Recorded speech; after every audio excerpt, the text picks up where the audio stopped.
E aí, pessoal, no vídeo de hoje a gente vai falar um pouco mais sobre a mentira e a gente vai colocar aí três aspectos fundamentais que o mentiroso ele sente ou ele faz em relação à pessoa que ele está contando a mentira. Isso é bom lembrar que pode servir para nós mesmos e se isso servir para nós, é um momento legal para a gente refletir, parar um pouquinho, meditar, perceber se a gente pode sair desse ciclo, perceber aonde a gente está fazendo, o que, que a gente está fazendo, e se a gente é vítima de uma pessoa que está mentindo para a gente o tempo inteiro, a gente pode perceber os nossos limites e se isso está sendo saudável para a gente, manter esse relacionamento, se manter no lugar onde a gente está, né? De repente seja o momento da gente se transformar, sair disso, ir para outro lugar, né? Verificar mesmo os nossos relacionamentos, o lugar onde a gente vai. Então, os três pontos aí que são essenciais, que a gente percebe que o mentiroso ele faz quando ele comete a mentira, são os seguintes. O primeiro é um desnível entre ele e a pessoa vítima aí da mentira. Então, ele se coloca num lugar muito acima, né? E ele fala assim, olha, eu vou falar desse jeito porque a outra pessoa não tem a capacidade de compreender a verdade, não vai saber lidar com essa verdade. Então, em primeiro lugar, é esse desnível. Você vê essa relação de poder? O mentiroso se coloca muito acima do outro. Ele acha que ele domina ali as emoções, o pensamento do outro. Então, olha, para protegê-lo, às vezes é até verdade que ele vai proteger né, a outra pessoa com uma mentira, né? Por exemplo, quando a gente trata aí de uma pessoa vai falar para outra sobre uma doença terminal, uma doença difícil, complexa. Então, muitas vezes para proteger alguma outra pessoa, né, um filho, um parente, então se omite determinadas coisas, fala de um jeito diferente, a gente até aí pode entender, né, o uso da mentira como uma ferramenta, ou mesmo uma tragédia, algo assim, né? Mas, quando não é muito nessas questões assim muito extremas, a pessoa ali que vai contar uma mentira para outra, ela realmente se coloca num lugar de poder diferente. Então ela fala, olha, eu mesmo sei o que o outro é capaz de ouvir. Então esse é o primeiro ponto, essa mudança aí de poder, de nível, né? O segundo ponto é, ele acredita que a outra pessoa não tem elasticidade nem mental, muito menos psicológica, espiritual, de compreender ou sentir, né, refletir sobre a verdade. Então ele acha que a outra pessoa ali não tem nada disso, né? Ela não tem essa capacidade elástica mesmo, de emoção, de pensamento, de reflexão, de encarar a verdade, né? E aí a gente não está mesmo falando das coisas extremas, a gente está falando das coisas do dia a dia.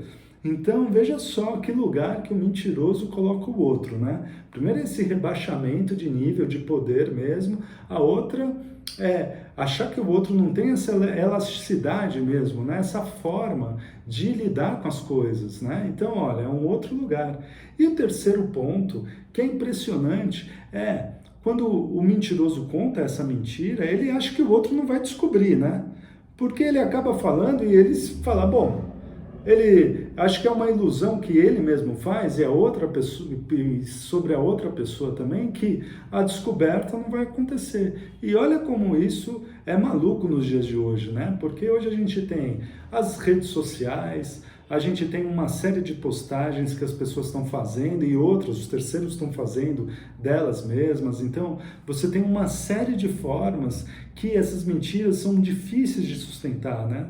Sempre lembrando que, para esses mentirosos, o que acontece com a mentira, né? A mentira vai ter que estar sustentada às vezes com a outra mentira e com outra mentira forma um ciclo de mentiras, né?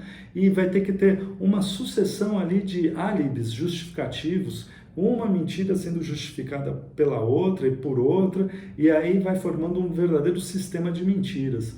Então veja só, como o mentiroso ele se sustenta nesses três lugares, né? Primeiro do rebaixamento da outra pessoa, o segundo, achar que a outra pessoa não tem elasticidade mental, emocional, né? Alguma inteligência razoável de compreender a verdade em si.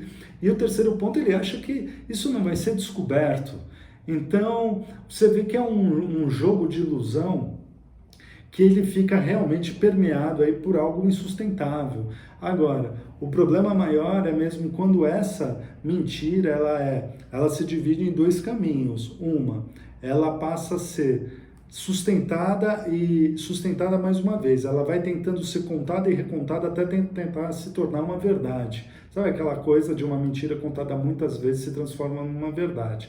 Isso muitas vezes não para outra pessoa, mas para o próprio mentiroso. Ele vai repetindo essa mentira para ele mesmo, e quando a pessoa vítima da mentira descobre a inverdade, ou descobre a imprecisão, a omissão, ou mesmo a mentira, quando ela vai confrontar o mentiroso, ele já repetiu tanto para ele mesmo essa mentira, que ele fala, não, isso não é mentira, isso é verdade. E começa a criar caminhos e subterfúgios aí para defender aquela mentira, que para ele mesmo pode até ter se tornado uma verdade. Olha que maluquice, né? Então, isso a gente está falando do outro, mas a gente pode fazer uma reflexão para nós mesmos, quando isso não está começando a surgir em nós, em determinados momentos das nossas vidas, né? Ou quando a gente começa a se sentir muito frágil, né? A gente sente que o nosso ego está muito abalado e a gente começa a se utilizar de mentiras para tentar proteger ou fortalecer o nosso ego, com as desculpas de a nossa imagem, a nossa honra, o nosso jeito de ser, aquilo que a gente gostaria de mostrar, aquilo que a gente gostaria de esconder. Então são todos os pontos aí que exigem uma bela de uma reflexão e uma transformação de nós mesmos, ou mais uma vez dos relacionamentos e dos lugares que a gente está.